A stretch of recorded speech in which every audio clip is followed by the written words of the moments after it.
Welcome to Daily Lenten Reflections with Father Stephan Alexander and the Parish of St. Martin de Porres, Coryal. For these reflections, we're using the Ascension Lenten Companion. We invite you to journey with us throughout this Lenten season. Consumerism. I was ready to be sought by those who did not ask for me. I was ready to be found by those who did not seek me.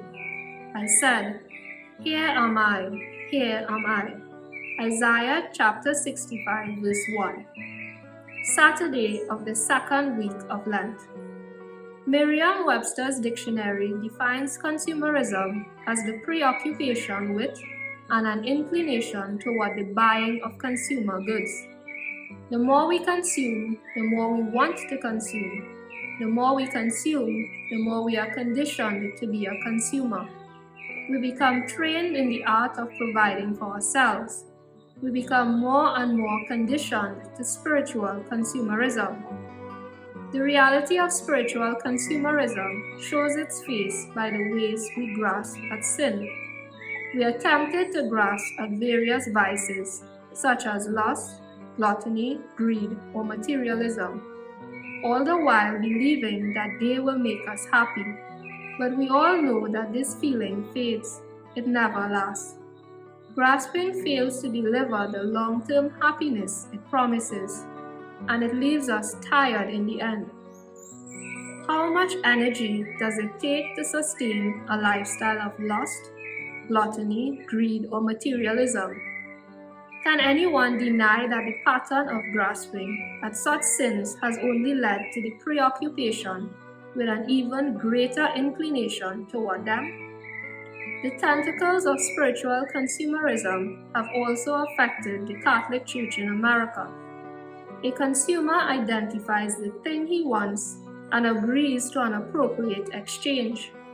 In a sense, I give you money and you give me what I want. Notice the impersonal nature of this contract-oriented posture. Spiritual consumerism also drives the Sunday mentality of give me the Eucharist and I will give the church financial support. This consumer mentality is impersonal and devastating to one's spiritual life.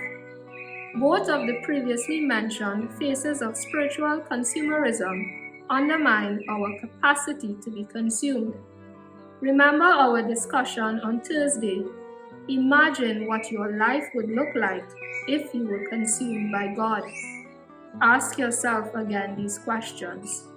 Would you be freer if you were consumed by God? Would you be happier if you were consumed by God? Would your marriage look better or worse if you were consumed by God? Would your family be better or worse if you were consumed by God? Would this world look better or worse if we were all consumed by God? On the one hand, I would not be writing this if I did not yearn for what would be possible were I to be consumed by God. On the other hand, I would not be honest if I didn't admit that I, like you, struggle with spiritual consumerism. Trust the process. There is good news proclaimed to us tomorrow. However, to hear where the Lord is calling us to go, we have to be honest with where we are now. Going deeper. Once again, read John chapter 2, verses 13 to 25. Continue to become familiar with the text. Ask yourself, do I want to be consumed? Am I finally ready at this stage of my life to let God consume me?